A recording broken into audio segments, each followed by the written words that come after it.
नमस्कार भावांनो बहिणींनो. आता ताईला करायचा आहे स्वयंपाक, तर मिरच्या निसून घ्यावं म्हणलं. आधी लय महाग झालाय संभारण मिरच्या. आता इकडं एवढं महाग झालाय लय का लय. संभार तर पिवळा यायला लागलाय आणि 20 रुपया शिव द्याय ना आता, पण लय खराब यायला लागलाय. सगळा पिवळाच घ्यायला लागलाय. सगळ्या मार्केटमध्ये तसाच आहे, पिवळा पिवळा. भाजीचे लय घराने काय भाजी बनवावं. सगळ्या पावसानं वल्ल्या होईल मिरच्या येतात तर लय लवकर सडून जातात. मग त्या आता तशाच यायला लागल्यात मार्केटमध्ये. तुमच्या दाजीला हिरव्या मिरच्याची भाजी असली तरच खावा की द्यायला भाजी. रात्री भोपळ्याची भाजी बनवली तर कडूकडूच लागा जाय, काय माहिती काम. मला लागा जाय तशी न्यायला सगळ्याला गुळचट लागा जाय. हे म्हणे मार्केटमधून भोपळा आणत जाऊ नको म्हणे, तर खरंच भोपळा आणायचाच नाही आता मार्केटमधून. यायला बनवते आलूची याची वालाच्या शेंगाची भाजी, आणि आज आम्हाला बनवते आलूची भाजी. दर दिवस त्या भाजीचेच घराने काय करावं तर म्हणून म्हटलं आता घ्यावा आवरून. संभार तर भेटला नाही, जावं लागेल आज मार्केटमधून घेऊन येईल. ते पण आता कोणी कटाळा करायला लागले पावसाच्यामुळं, आणा ना कोणी.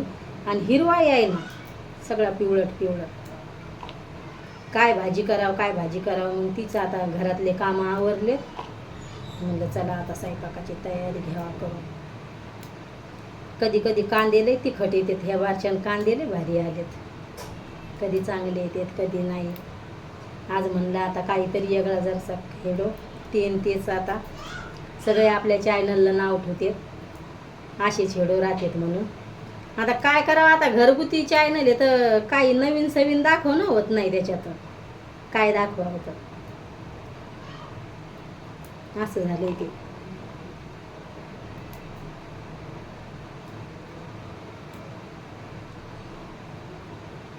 बारीक मिरच्या आहेत लय कडू मिरच्या येतात ह्या, लय कडू. अजून काय भैया शाळेतून आला नाही. आता नेमकंच आता स्वयंपाक करून घेते. 5-6 पोळ्या. बाजऱ्याच्या भाकरी करायची असली तर काही रश्याची भाजी पाहिजे. आपलं वायसर हे झाले तर काय माहिती भैया पण कधी आणतोय ते वायसर. मी म्हणलं घेऊन ये. मग काही लेकरायला मसाल्याची भाजी गिजी त्याला आवडतात मसाल्याच्या भाज्या.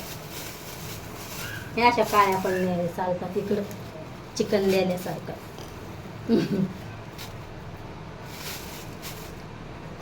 आणि पावसानं हे बटाके कसे खराब यायला लागलेत, खराब. आता काय म्हणावं, त्या भाजीपाल्यावाल्याला पण सगळं इकणार राहिलं म्हणजे पिवळे पिवळे आता वल्ले व्हायला असते ते कांदे हेन. आज इच्छा झाली थोडीशी खिचडी बनवा दोघा मायल्या करायला. हे दोघं खात नाहीत, पण भैयाला मला गरम गरम चांगली लागते. पण पावसाळ्यातले हातपाय दुखतात. आता मी खिचडी बरेच दिवस झाले बनवले नाही. मला वाटाण्याच्या शेंगा टाकून आवडतात आणि आपल्या बाहेर काय वाटाण्याच्या शेंगा टाकून आवडत नाही. असं होतंय ते. 2 पोळ्या उरल्या, गाईला द्यावा लागेल आता पोळ्या. आता थोडीशीच आलूची भाजी बनवणार. भैयाला आवडती, मला नाही खाऊ वाटत आलूची भाजी. काय खावा समजत नाही कधी कधी आपल्याला, काय खावा म्हणून.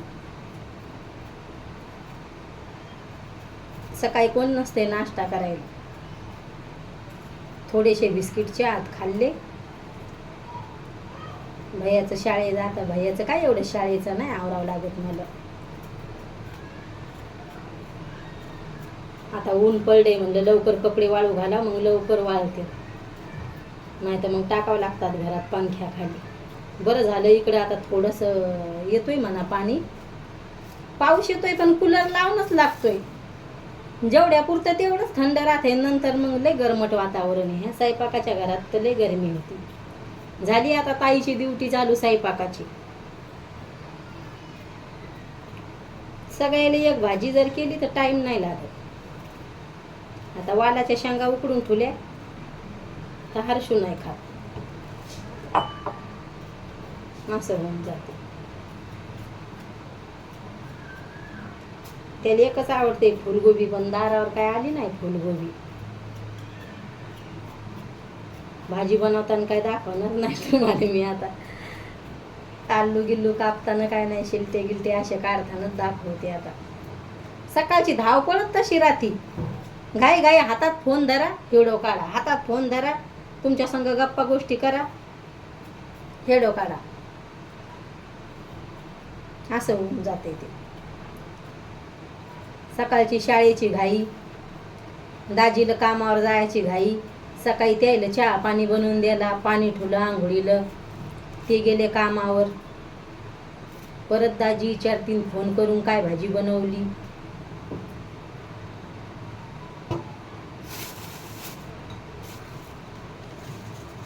भाजीचंच असते काय बनवली काय बनवली काय बनवली. त्याला म्हणलं अंडे घेऊन या, तर आज काय सुक्कीरवारी खात नाही आमच्या घरात, म्हणजे मी उपवास करते, करायचे पहिली. तर मग ते संतोषी माताचे, तर मग घरात आम्ही काहीच नाही आज बनवत. आणि एक सोमवारी 2 वारी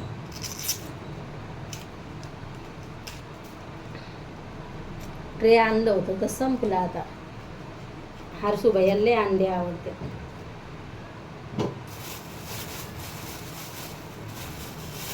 एका पन्नीतच कचरं ठेवावं लागतंय. मग असं हे की लसण तर एकदा सोलून ठेवत असते, मग पटकन हे होते. आता मिरच्या आणि हे सगळंच ओल्लंच यायला लागलेलं आहे, सगळं ओल्लं सुकवणं लागेल. ते आता धुवून घेते एकदा आणि घेते आता स्वयंपाक करून. हे धुवून ठेवल्या होत्या मी, आता आवडून घेते स्वयंपाक. हेडो कसा वाटतोय नक्की सांगा भावांनो बहिणींनो, कमेंटमध्ये सांगायचा तुम्हाला कसे हेडो आवडतील. तर आता खरंच तुमची ताई पण कटाळली. आता 2-3 वर्षे झालेत आपल्या चॅनलला, आता 2 वर्षे झालेत. असं झाले आता. एकच स्वप्न आहे त्यांचं आला म्हणून चॅनलला. चला भावांनो बहिणींनो, घेते ताई आता स्वयंपाक करून. हेडो कसे वाटते नक्की सांगा भावांनो बहिणींनो कमेंटमध्ये. बाय भावांनो बहिणींनो, भेटते उद्याच्या हेडोमध्ये.